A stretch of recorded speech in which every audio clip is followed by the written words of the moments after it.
નમસ્કાર. દિવસભરના તાજા સમાચારોમાં તમારું સ્વાગત છે. તમારી સાથે હું છું પિનલગીરી ગોસ્વામી. સમાચારો વિસ્તારથી જાણીએ એ પહેલા મહત્વના સમાચારો ઉપર એક નજર. નમસ્કાર મિત્રો, આજની વિડીયોમાં વાત કરીશું દેશ અને દુનિયાના 25 મહત્વના સમાચારની. સૌપ્રથમ વાત કરીએ તો ગુજરાત હવામાન અને વરસાદના સમાચાર. ગુજરાતમાં અતિ ભારે વરસાદની આગાહી. હવામાન વિભાગે આગામી 4 દિવસ સુધી રાજ્યના વિવિધ ભાગોમાં ખાસ કરીને દરિયાકાંઠાના વિસ્તારોમાં ભારેથી અતિ ભારે વરસાદની ચેતવણી આપી છે. પાટણમાં મેઘરાજાની મિત્રો તોફાની બેટિંગ જોવા મળી છે. પાટણ જિલ્લામાં વીજળીના કડાકા અને ભારે પવન સાથે 5 ઇંચથી વધુ વરસાદ ખાબકી ગયો છે. સરસ્વતી તાલુકામાં પણ 5 ઇંચ વરસાદ. પાટણના સરસ્વતી પંથકમાં પણ ભારે વરસાદના પગલે નીચાણવાળા વિસ્તારોમાં પાણી ભરાઈ જવા પામ્યા છે. ઉત્તર ગુજરાતમાં પણ સાર્વત્રિક વરસાદ. ચાણસ્મા, હારીજ અને સિદ્ધપુરમાં સવારથી જ 2 ઇંચ જેટલો વરસાદ નોંધાઈ ગયો છે. વડોદરાના સાવલીમાં પણ ધોધમાર વરસાદ વરસી ગયો. સાવલી અને તેની આસપાસના ગ્રામ્ય વિસ્તારોમાં તોફાની વરસાદથી સર્વત્ર પાણી થઈ ગયું છે. સાવલીમાં વીજ પુરવઠો ખોરવાયો. ભારે વરસાદ અને પવનના કારણે સાવલીના અનેક ગામોમાં લાઇટો ગુલ થઈ ગઈ હતી. વાવ થરાદમાં પણ ચોમાસાનો માહોલ. બનાસકાંઠાના વાવ અને થરાદ પંથકમાં ભારે પવન સાથે ધોધમાર વરસાદથી ખેડૂતોમાં ખુશીની લહેર ઉઠી છે. ડેડિયાપાડા અને ચીકદામાં પણ મેઘમહેર જોવા મળી. નર્મદા જિલ્લાના ડેડિયાપાડા પંથકમાં સારો વરસાદ થતા ખેતી કાર્યોને વેગ મળ્યો છે. સૌરાષ્ટ્ર અને દક્ષિણ ગુજરાતમાં એલર્ટ. નદીઓ અને નાળાઓમાં પાણીની આવક વધતા તંત્રને એલર્ટ ઉપર રહેવા માટે આદેશ આપવામાં આવ્યા છે. હવે વાત કરીશું રાષ્ટ્રીય અને રાજકીય સમાચારની. વડાપ્રધાન મોદીની ગુજરાત મુલાકાત. પીએમ મોદી આજે સાણંદ ખાતે 7,500 કરોડના ખર્ચે બનેલા સેમિકન્ડક્ટર પ્લાન્ટનું ઐતિહાસિક ઉદ્ઘાટન કરશે. મમતા બેનર્જીને મોટો ઝટકો.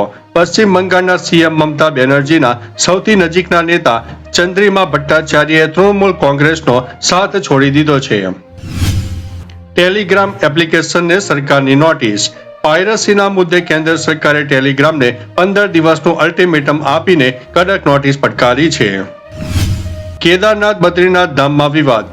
રામ મંદિર વિવાદ બાદ હવે ઉત્તરાખંડના પવિત્ર કેદારનાથ અને બદ્રીનાથ ધામમાં પણ દાન ચોરીના આક્ષેપો થતા હોબાળો મચી ગયો છે. ઇથેનોલ મિશ્રિત પેટ્રોલ અંગે મોટી સ્પષ્ટતા. કેન્દ્ર સરકારે જાહેર કર્યું છે કે ગાડીઓ માટે ઇથેનોલ મિશ્રિત પેટ્રોલ સંપૂર્ણપણે સુરક્ષિત છે. તેનાથી એન્જિનને નુકસાન થતું નથી. તામિલનાડુમાં 300 નવી બસો. સીએમ સ્ટાલિને નવી બસોનું ઉદ્ઘાટન કરી પોતે જ બસમાં મુસાફરી કરીને નિરીક્ષણ કર્યું હતું. પાસપોર્ટ અને નાગરિકતા વિવાદ ઉપર સ્પષ્ટતા. કેન્દ્ર સરકારે જણાવ્યું છે કે નાગરિકતાના નિયમો અંગેના કડક નિર્ણયો રાષ્ટ્રીય સુરક્ષાને ધ્યાનમાં રાખીને લેવાયા છે. કોઈ ઉતાવળમાં લેવામાં આવ્યા નથી. ઈપીએફઓ પોર્ટલ 3 દિવસ માટે બંધ.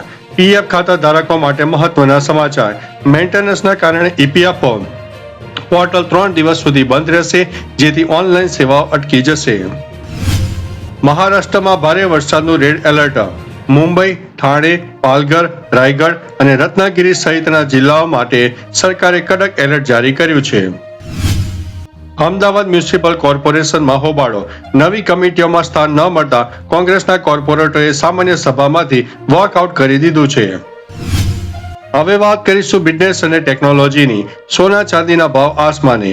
આ અઠવાડિયે સોનું 6,471 મોંઘું થઈને 1,46,000 પ્રતિ 10 ગ્રામે પહોંચી ગયું છે અને ચાંદી 2,34,00,000 પ્રતિ કિલોએ પહોંચી જવા પામ્યું છે. હવે આધાર કાર્ડમાં ઈમેલ આઈડી અપડેટ ફ્રીમાં કરવામાં આવશે. આધાર એપ્લિકેશન પર આગામી 6 મહિના માટે ઘરે બેઠા ઈમેલ આઈડી અપડેટ કરવાની સુવિધા મફતમાં આપવામાં આવી રહી છે. ચાઇનીઝ એપ્લિકેટ બેટ BMS પર પ્રતિબંધ. ચાલતી ઈ રિક્ષાઓને બ્લૂટૂથ દ્વારા બંધ કરી દેતી ખતરનાક ચાઇનીઝ એપ્લિકેશન પર સરકારે સિક્યુરિટીના કારણે પ્રતિબંધ મૂકી દીધો છે. હવે વાત કરીશું આંતરરાષ્ટ્રીય સમાચારની.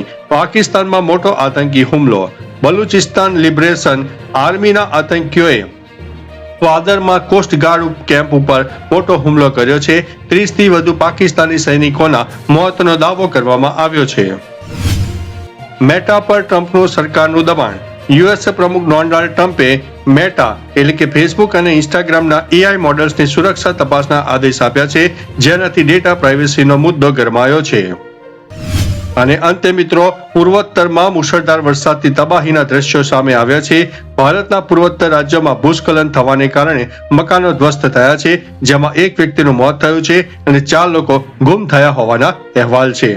તો ચાલો મિત્રો, ફરીથી દેશ અને દુનિયાના સુપરફાસ્ટ સમાચાર લઈને મળતા રહીશું. ત્યાં સુધી અમને રજા આપશો. નમસ્તે.